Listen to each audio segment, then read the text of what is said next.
So, ayun, sabi niya, nawawalan, parang naging papadudot ako bigla. Nawawalan na ako ng pag-asa, pero laban pa rin dahil inaasahan ako ng magulang ko. So, yan yung feeling na ayoko maranasan ng mga anak ko. Yung maramdaman nila na umaasa kaming mag-asawa sa kanila paglaki nila. So, gusto ko, kaya talaga nagpre-prepared kami mag-asawa na mabigyan sila ng magandang future, na parang kahit magkaroon na sila ng sariling pamilya, kaya namin buhayin ang sarili namin. Kasi alam mo yung parang ang hirap kapag yung anak ang aasahan mo. Tanda-tanda na natin, di ba? Parang ang haba ng panahon para magsumikap at magsipag sa buhay. Tapos ending pag yung anak mo paglaki, yun ang magtatrabaho para sa buong pamilya nyo, para sa nanay at tatay. Parang hindi ko magets yung point. Tingnan mo tong nag-comment, nawawalan na raw siya ng pag-asa. Kasi parang, ang hirap nga naman, no? Pero syempre, ako, nag-give back talaga kami sa magulang namin ng asawa ko. Syempre, bilang anak, ang sarap magbalik. Ano yung parang mag-give back kapag, syempre, di ba, pinalaki tayo na maayos, binigay yung mga gusto natin sa buhay, ganyan.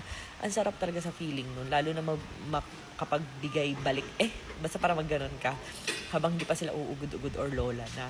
So, nagawa na namin yung mag-asawa sa aming mga magulang. Sa mga nagpalaki sa amin, ganun, sa mga nagmahal, nag-aruga.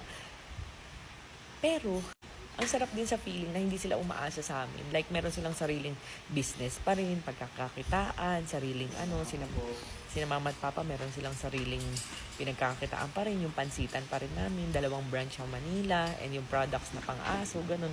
And yung lolo at lola naman ni Nathan, sina Daddy Glenn. Kumbaga, hindi sila yung panay hingi. Yun yung nakakatuwa sa kanila.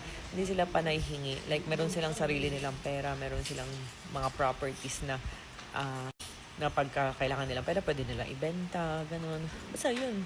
Kumbaga talagang, ang sarap sa pakiramdam na hindi umaasa sa amin. Like, kapag gusto namin magbibigay kami. Pero hindi yung obligado na yung nararamdaman mo ngayon.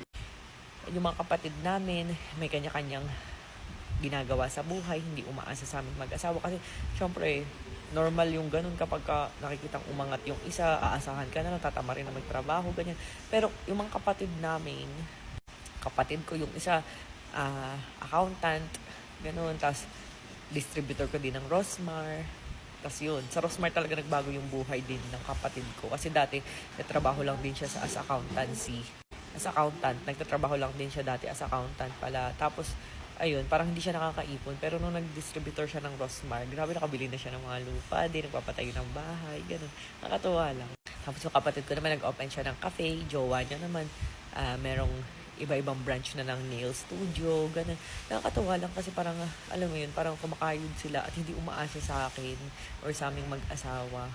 Ang sarap lang sa feeling, ganun. Na parang, syempre, no, katulad mo, kung meron ka ng anak, syempre dapat priority mo yung anak mo. Kasi parang kakayod ka ng kakayod, tapos yung anak mo naman ang wala kasi sa sobrang out mo sa pera, di ba?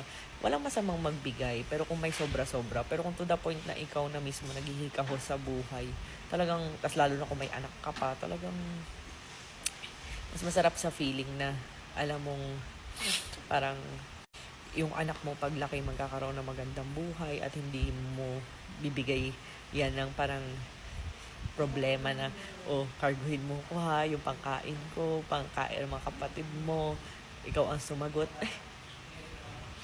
Ayan, kaya para sa akin super blessed ko sa bagay na yun. Na yung pera namin mag-asawa, nagagamit namin sa pang-banding kasama mga anak namin, pagpundar mga insurance ng mga anak namin. Laki kaya ng insurance namin. Parang every April, ang binabayad namin per year sa Sun Life 6M ata, sa BDO, million din, parang ganun. So, talagang sinesecured namin, gusto namin mabigyan ng magandang future yung mga bata. At saka kami, mag-asawa, may insurance din kami para syempre, hindi kami maging pabigat sa mga anak namin. Ay, nako. Hindi tama yun na mag-aanak kayo para yung anak niyo pagtatrabahuhin niyo. Tapos kayo hayahay lang dyan. Ay,